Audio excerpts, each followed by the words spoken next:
Alright, so we're going to do a quick shoot to upload video for you guys. Kind of got bored over the break with the studio, and me and a local fur.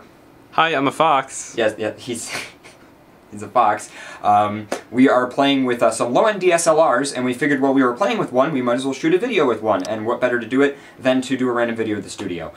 So we're going to do a video on what all of these screens do, because people ask all the time, and no one ever seems to know, and a lot of people have some misconceptions about why we need so many screens and everything like that, so I guess we'll just kind of get started and go through some of them and demo them for you guys. And I've got everything kind of thrown together, kind of thrown up on the screen. It's not exactly, you know, functional right now. It doesn't really need to be, and that's fine. But anyway, so I guess to start with this one's probably the one that we stare at the most in the studio. This is our music playout machine. This is a badge holder thing, merchandise stuff. I'm going to get that out of the way. But this is our music playout machine. It's just running some DJ software, but there are some alternatives. Sometimes when we do the bit perfect playout stuff, we'll actually use Foobar, which is also on this machine, just to play out some of the music. But that's all controlled with a MIDI controller. Lots of fun. And then let's see, up here are obviously video, if you can't figure that out already. This shows like all of our cameras, what's inputting, outputting of all the video mixers, everything like that, graphics playout system, stuff like that. And then over here, this monitor is extraordinarily controversial. A lot of people will message me and just be like, really, dude? Like, did you really put a monitor up just for effectively a clock? And no, that's not what we did. So real quick, I'll just demo for you. This computer actually does a lot of stuff. And one thing it does is, and for anybody who is used to watching the show, you'll probably immediately recognize this. I'm going to suddenly pull a browser window over and look at that. That's our show starts in counter, and this is just running in a browser window. It's just a PHP script. But this computer actually has two monitors. This is the first monitor. The second monitor is the video mixer over here. So if you notice when I drag over this window, it'll actually show up right there. And then of course I just usually full screen this browser window on the keyboard there. And there we go. So this clock is just a screensaver, actually. This computer also runs all of our auxiliary playout. So Skype callers come through here whenever we play YouTube videos. That's done through here. So that's just kind of our general like auxiliary playout computer. As much as it looks like it's not doing much when it's just this little clock screensaver, but you know, what are you gonna do? And let's see, what else can we talk about? This one. This is audio mixing. Don't talk about this one too much, but this runs all of our mixing, including all of the like VST effects that actually do all of the stuff. Take, for example, our EQ curve. I can pull it up. That's, by the way, FabFilter Pro Q. Lovely piece of software. And that's doing all of our curves there for all of our lovely audio. And then below that, we have our controls for the Vision mixer. This is the secondary video mixer. This is the main video mixer. This is a touchscreen LCD. And this machine was running Windows XP until recently, actually, like only like a month or two ago. But this like cuts between our different cameras and stuff like that. And then I can also take the graphics in and out, key in our countdown. Cameraman, if you look at the TV, you'll see that the countdown's on the TV, and I can tap this button right here and take it off with this touchscreen monitor over here. So yeah, this control right here is mainly for the secondary video mixer. It has some graphics playout control as well, but it's not really extensively used. So it's primarily just to like number one is Ferrocam, because Ferro's number one or something, I don't know. And so that's that one. I hit number one and it just swapped over to his camera. But so I'm going to put that all back on color bars. So over here is mainly broadcast. This machine this is one computer on all these three monitors here. Really doesn't need to be that way. This is actually my main PC. This is like my gaming computer. This is the computer I work on. And I happen to use it for some stuff in the studio. It does the graphics playout. Does it really need three monitors? No, but that's just the way it's set up for me when most of this stuff is turned off.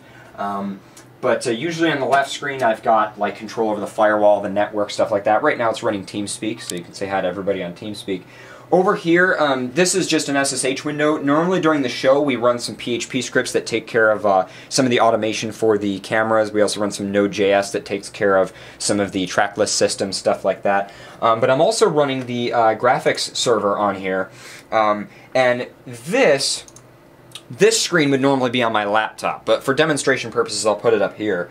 And this is actually control over the graphics playout server, so cameraman, if you show the TV real quick, I'll hit F2 on this, and you can see our lower third and everything comes in, and I can easily swap over all the text, like say, take the survey, which it doesn't exist anymore. But so that's all of our graphics control, and I'm going to hit kill on that, take those out. But this TV is also just my TV, but one of the HDMI inputs is dedicated to the video mixer, so normally it's on my media center PC or my PlayStation or something like that, but TV is very useful during the shows. I don't leave this on most of the time though during the show, and I can put the main studio camera up on the TV. I don't really do that, and the reason why is because it distracts people during the show if they can see themselves on the TV, and so that's why normally I'll use this maybe when we're trying to show YouTube videos, or maybe when we're taking callers, I'll put the callers up on the TV, stuff like that, but I don't really use it for the internal studio cameras. Then up here we have our actual broadcast encoding machines. So this is secondary, this is primary. I know it doesn't look that way. It looks like a nice big beautiful monitor. It's actually kind of shitty. It's got horrible color profiling on it. And these are just kind of a mock-up display right here. This is normally Recording Reaper, lovely piece of software. This is normally our video encoder, and this is the control over the plasma trim. If you show the camera down here, you can see all the plasma trim lights. Those are all, I've shown this in a separate YouTube video actually, all the MIDI control information. So that's all done over here with this script, and then we just show CPU usage, standard Windows Task Manager, just so we can get that.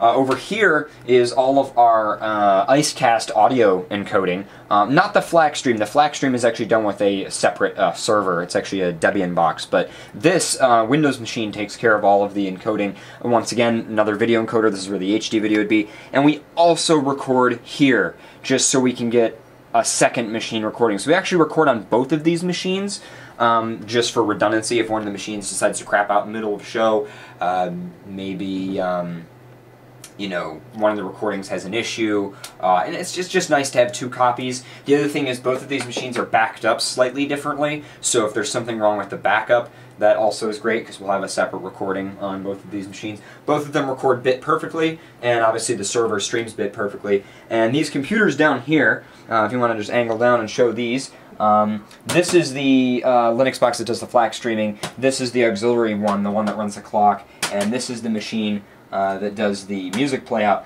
Actually, this machine I found in a garbage pile. That machine was full of water when I found it, and it still works today, so yeah, good. Hope it keeps working for us. And then there's, of course, battery backup units, some audio interfaces. Here's the main audio interface. This is the Focusrite Sapphire Pro 40. Absolutely love it. Great buy, Focusrite, good preamps. Totally worth the money. And here's a headphone amp. And obviously the table's not really set up right here.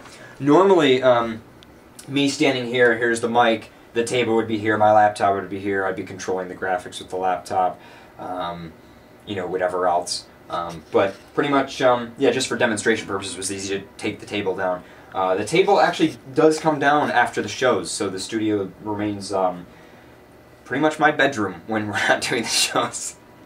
So, yeah, I guess that's it. So, I guess we'll just throw this video up on YouTube. No editing, no post-production, no nothing. We're just testing out this camera. Figured we'd film a fun video. If anybody has any questions, leave them in the comment section below. And hopefully we're going to be back on the air with both shows, possibly a third or fourth show, at the end of January, beginning of February 2015. So stay tuned for that. And thank you to a Fox for filming this. You can say you're a Fox. Hi, I'm a Fox. All right, there you go. He's Still a Fox. Still a Fox. So there you go. But anyway, thanks guys. Bye.